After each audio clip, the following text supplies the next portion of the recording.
No leas el Silmarillion. No lo leas.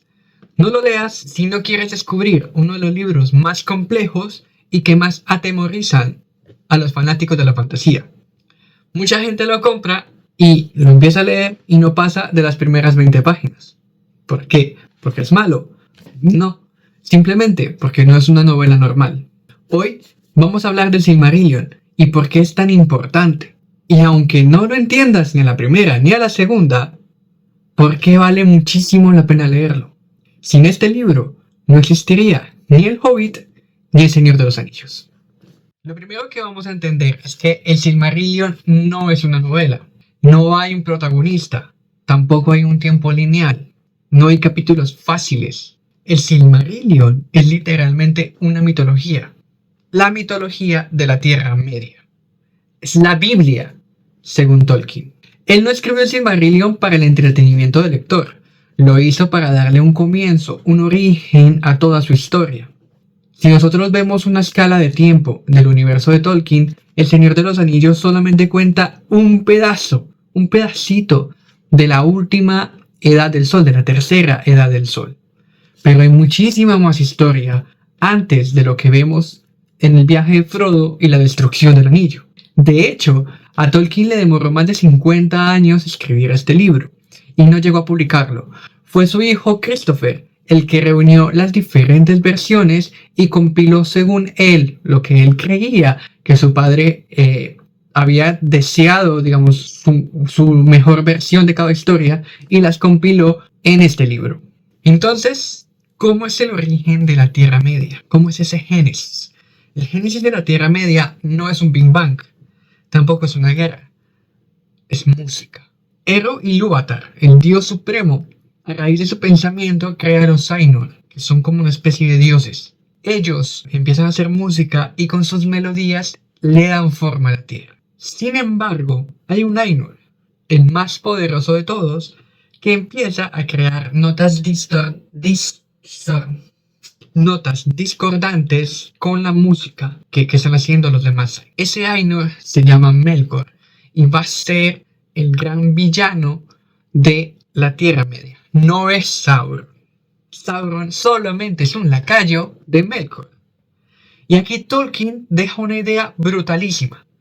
El mal no es capaz de crear cosas nuevas. Solamente corrompe lo que ya existe. Todo el mal en la historia de la Tierra Media tiene su origen aquí, en la distorsión de Melkor. Los Valar, que son los dioses, van a bajar a la Tierra, van a bajar a Arda, como se le llama a la Tierra, y van a empezar a crear cosas. Pero Melkor se las va destruyendo. A medida que ellos crean, Melkor las destruye. Aquí el tiempo en el Silmarillion se narra por edades, y la primera edad es la edad de las lámparas, pues los Valar construyen 2 lámparas al norte y al sur de la Tierra Media, pero Melkor las destruye en lo que sería la Primera Guerra. Después, estos dioses se van a Valinor, a otro continente al oeste, y crean 2 árboles, Laurelin y Telperion. Estos árboles, pues, será la edad de los árboles y son los que dan luz en el mundo.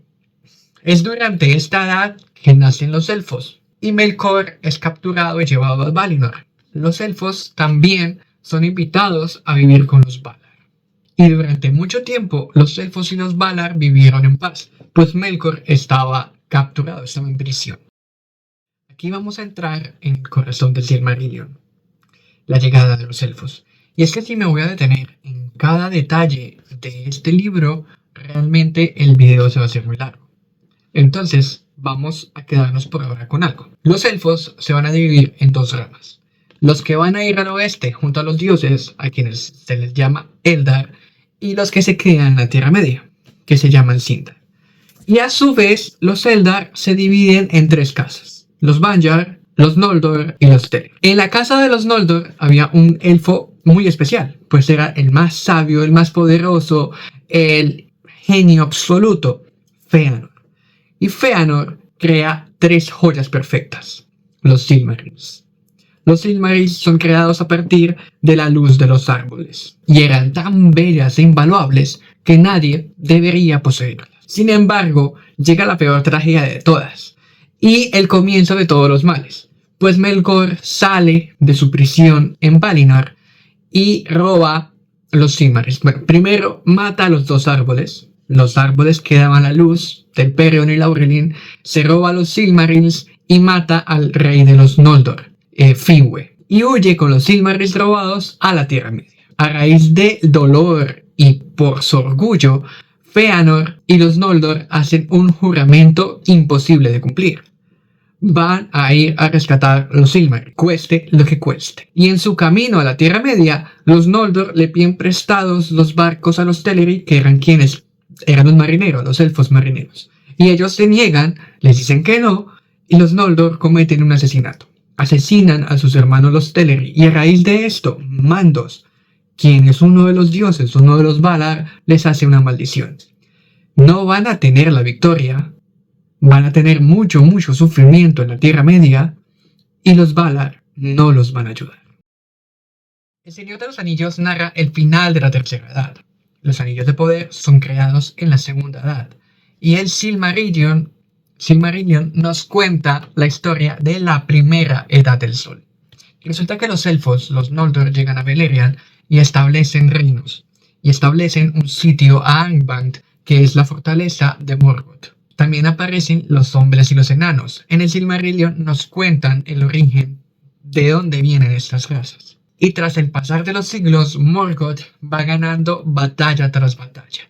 El Silmarillion no es una historia de una victoria, es una sucesión de derrotas nobles. Dentro de las historias que se narran en el Silmarillion encontramos la de Túrin Turambar, la caída de Gondolin y quizá mi favorita, la de Beren y Lúthien, quienes roban uno de los Silmarils que estaban en la corona de Morgoth. Y cuando ya casi todos los reinos de Beleriand están subyugados bajo el poder de Morgoth, Eärendil, el más poderoso de los marineros de todos los tiempos, viaja hacia el oeste con el Silmaril y pide el perdón de los Valar.